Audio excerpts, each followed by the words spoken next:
Hello students, हम अपना आज का लेक्चर स्टार्ट करते हैं। लास्ट लेक्चर में मैंने आपको अपवर्तन बताया था और उसके कुछ लॉ बताए थे, कुछ नियम बताए थे।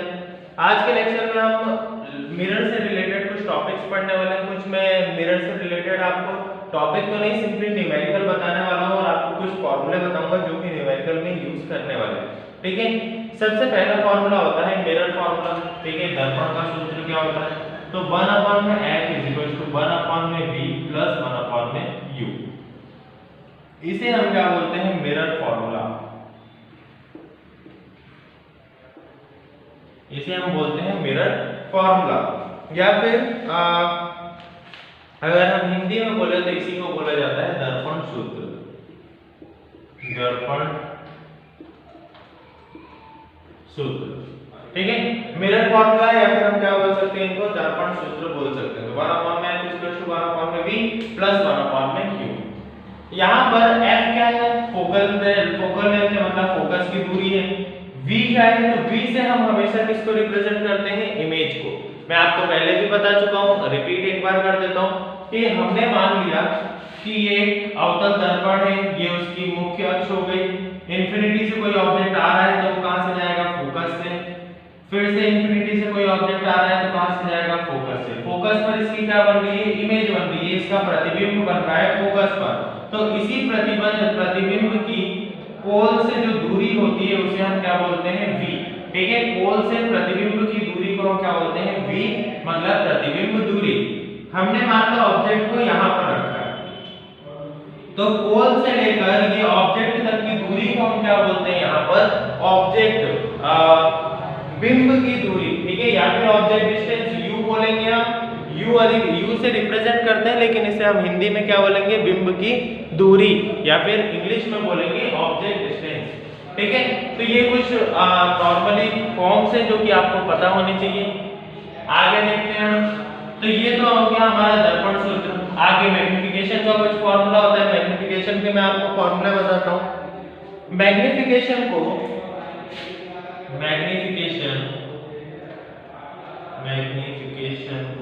आवर्धन बोलते हैं। आवर्धन, ठीक है, मैग्निफिकेशन को हम क्या बोलते हैं? आवर्धन बोलते हैं। अब सिंपली मैग्निफिकेशन का फॉर्मूला देखते हैं। मैग्निफिकेशन का फॉर्मूला होता है h1/h। मैं आपको कल बता चुका हूं कि h से हम किसको रिप्रेजेंट करते हैं? हाइट को। तो आप यहां पर क्या करेंगे? मैग्निफिकेशन हमेशा m जो होता है उसके दो फॉर्मूले होते हैं। m होता है h'/h, जहां पर h डैश क्या है? h डैश क्या है यहां पर? h डैश है प्रतिबिंब की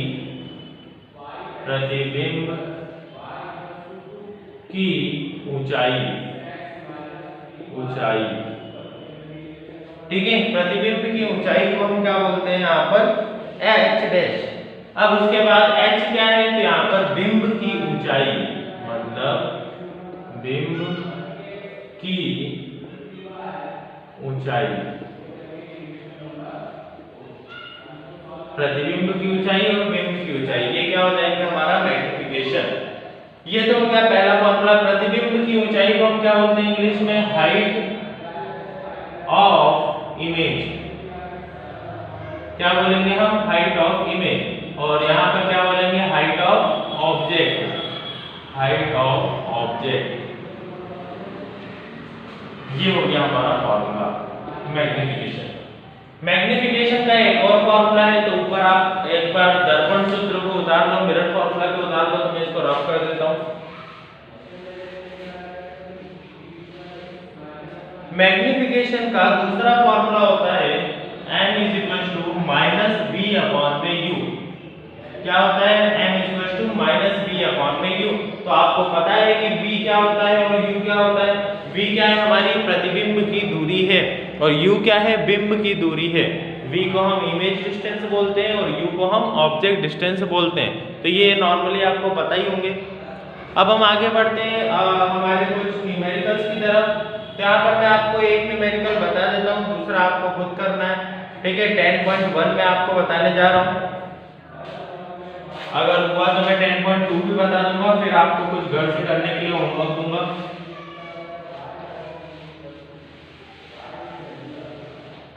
देखो, कभी भी आपको सबसे पहले याद क्या रखना है कि हम दो टाइप्स के मिरर यहाँ पर यूज करने वाले हैं। हमें दो टाइप के मिरर होते हैं, एक होता है उत्तल दर्पण जिसे हम कॉन्वेक्स बोलते हैं, और एक होता है अवतल दर्पण जिसे हम क्या बोलते हैं यहाँ पर कॉनकेव मिरर। ठीक है, कॉन्वेक्स मिरर जो होता है हमारा, कॉन्वेक्स मिरर मतलब उत्तल दर्पण, उत्तल दर्पण का जो फोकस होता है, हमेशा जो फोकस होता है वो पॉजिटिव होता है। सॉरी, फोकस जो होता है वो कैसा होता है, पॉजिटिव। ठीक है, हमेशा जो उत्तल दर्पण होता है उसकी फोकस दूरी जो होगी वो कैसे होगी, हमेशा धनात्मक होगी। वहीं कॉनकेव मिरर की अगर मैं बात करता हूं, कॉनकेव मिरर, कॉनकेव मिरर मतलब अवतल दर्पण, अवतल दर्पण, अवतल दर्पण की हमेशा फोकस दूरी जो होती है, फोकस दूरी जो होती है वो कैसी होती है, नेगेटिव मतलब ऋणात्मक, ऋणात्मक। आज समझने मतलब क्या होती है, नेगेटिव होती है। कभी भी आपको अगर न्यूमेरिकल में दिया जाए कि वहां पर हमने कॉन्वेक्स मिरर यूज किया है तो आपको याद रखना है कि फोकस हमेशा क्या होगा, उसका पॉजिटिव होगा। आपको फोकस उसका पॉजिटिव ही लिखना है। कॉनकेव मिरर दिया है तो आपको हमेशा उसका फोकस कैसा लिखना है, नेगेटिव लिखना है। अगर दिया हुआ है कि फोकस की दूरी 15 सेंटीमीटर है तो आपको डायरेक्टली उसको क्या लिख देना है, -15 सेंटीमीटर। अभी मैं आपको न्यूमेरिकल समझाऊंगा तो और अच्छे से समझ में आ जाएगा। पहले हम न्यूमेरिकल पढ़ते हैं।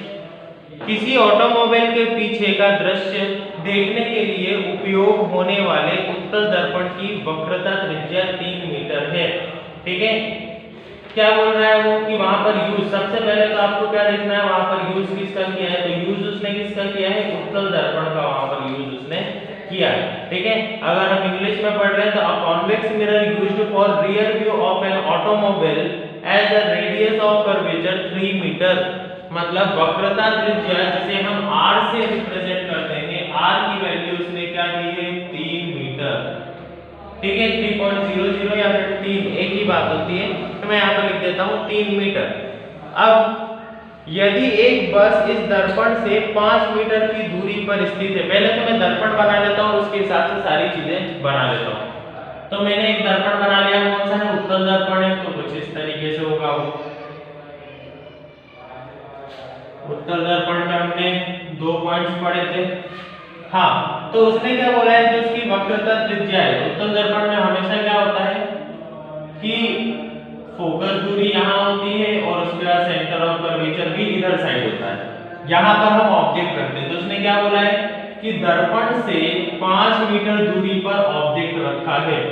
5 मीटर दूरी पर उसने क्या रखा है, ऑब्जेक्ट रखा है। तो मुझे बताओ ऑब्जेक्ट की दूरी जिसको हम किससे रिप्रेजेंट करते हैं, u से रिप्रेजेंट करते हैं, उसको मैं क्या बोलता हूँ यहाँ पर 5 मीटर। आया समझ में? आगे बढ़ते हैं। आपको ऐसे धीरे धीरे पढ़ते जाना है और अपना जो भी गिवन दिया हुआ है वो सब बनाते जाना है। 5 मीटर की दूरी पर स्थित है, तो प्रतिबिंब की स्थिति, प्रकृति तथा संज्ञा साइज ज्ञात कीजिए। हमें क्या करना है यहाँ पर, सबसे पहले ऑटोमोबाइल दिया हुआ है, उसकी वक्रता त्रिज्या मतलब रेडियस ऑफ कर्वेचर 3 मीटर है, u कितना दिया है उसने, 5 मीटर दिया है। अब मैं एक काम करता हूँ, सबसे पहले तो f निकाल लेता हूँ।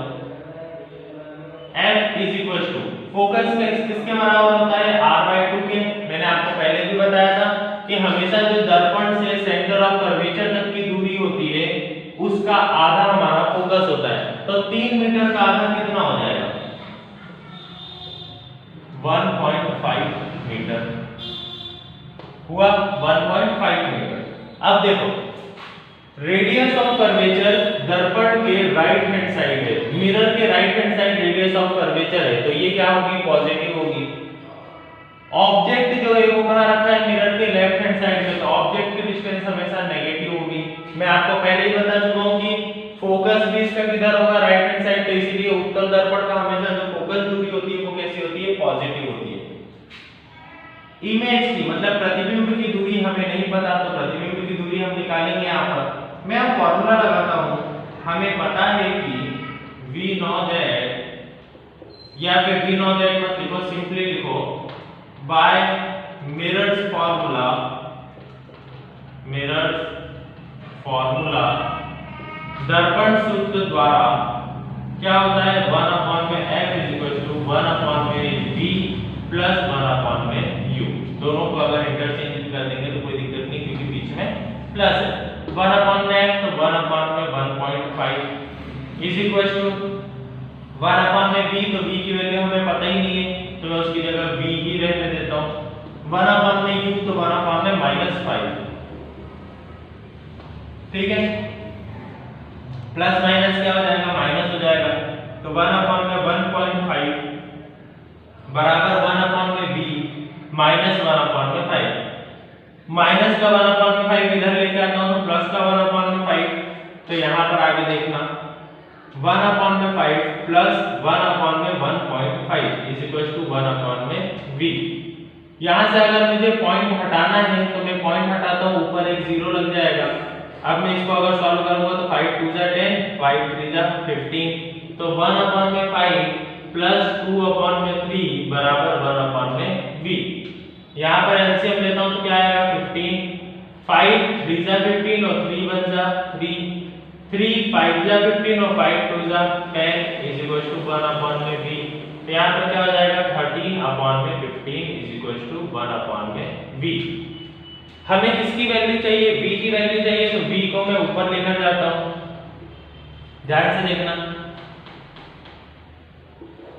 v को मैं ऊपर लेके जाऊंगा तो इधर 15 भी ऊपर चले जाएगा, तो v इज इक्वल टू क्या हो जाएगा 15/30। v की वैल्यू आ गई, ठीक है। अगर मैं इसको डिवाइड करूंगा तो डिवाइड करने पर हमारा कुछ आंसर आएगा 1.15। तो यहां पर मैं लिख देता हूं v is equal to 1.15 meter. अगर ऑब्जेक्ट 5 मीटर की दूरी पर बिंब रखा है तो उसका प्रतिबिंब दर्पण से 1.15 मीटर की दूरी पर मिलेगा, ठीक है। तो हमें सबसे पहले तो इमेज बिंब की दूरी, प्रतिबिंब की दूरी पता चल गई। प्रतिबिंब की दूरी कितनी है यहाँ पर 1.15 मीटर।